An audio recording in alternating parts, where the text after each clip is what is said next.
Therapy করার পরেও আপনার বাচ্চার উন্নতি হচ্ছে না কেন?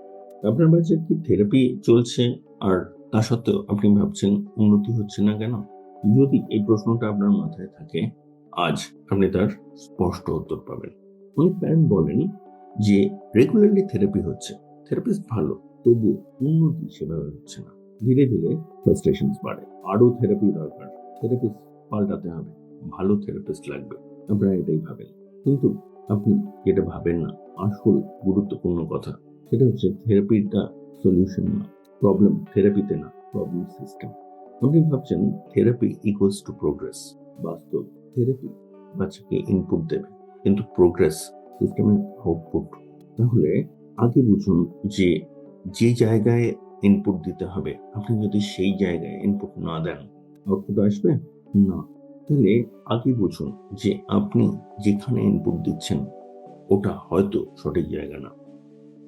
আপনি ভাবছেন যে বাচ্চাকে স্কিল শেখালে হয়ে যাবে, না, তার ভিত তৈরি হয়েছে তো, কোথায় ঘাটতি বুঝেছেন তো। এবং সেটা যদি না বোঝেন, বাচ্চাকে যদি মেকানিক্যালি কতগুলো স্কিল শেখানো হয়, সেটা লং লাস্টিং হবে তো। কোনো স্ট্রাকচার ছাড়া, কোনো সিকোয়েন্স ছাড়া যদি বাচ্চাকে শেখানোর উপর, জোর করে শেখানোর উপর ফোকাস করা হয়, বাচ্চা শিখবে তো। আজ যদি আপনাকে আন্ডার থ্রেট রেখে শেখানোর চেষ্টা করি, আপনি নিজে ভাবুন, আন্ডার থ্রেট শেখা যায়? জোর করে, চাপ দিয়ে, সিকোয়েন্স না বুঝে, ওর কোথায় প্রয়োজন না বুঝে যদি র্যান্ডামলি চাপাতে থাকেন। এবং সেখানে আপনি, আপনার তো একটা মেজর রোল প্লে করার কথা ছিল, কিন্তু আপনাকে তো পর্যাপ্তভাবে ইনভলভই করা হয়নি। খেয়াল করে দেখুন, আপনার কাজ নিয়ে যাওয়া, নিয়ে আসা, বসে থাকা এবং পে করা, এই বাদে বড় জোর বাড়িতে যে কাজগুলো করতে দিচ্ছে সেটা করা। কিন্তু বাচ্চার কোথায় প্রয়োজন, কোথায় সাপোর্ট লাগবে, আপনি সারাদিন বাচ্চার সাথে থাকছেন, কিভাবে বাচ্চার সাথে ডিল করবেন, কিভাবে বাচ্চাকে বুঝবেন, এগুলো কোনোটা শেখানো হয়নি। এবং যদি এই ফরম্যাটে চলে, কি মনে করছেন রেজাল্ট কি আসার কথা ছিল? আপনি ভাবুন তো, ভাবুন আপনি কোথাও একটা টিউশন নিচ্ছেন কোনো একটা সাবজেক্টের জন্য, আপনি কোচিং নিচ্ছেন কিন্তু নিজে প্র্যাকটিস করছেন না। কি হবে? রেজাল্ট পাবেন? খুব লিমিটেড রেজাল্ট পাবেন। এবং পুরোটা দিন পড়ে রয়েছে, বাচ্চার যে সাপোর্ট দরকার সেটা হচ্ছে না, শুধুমাত্র বাচ্চাকে কতগুলো স্কিল ড্রিল শেখানো হচ্ছে। আউটপুট আসবে কি করে?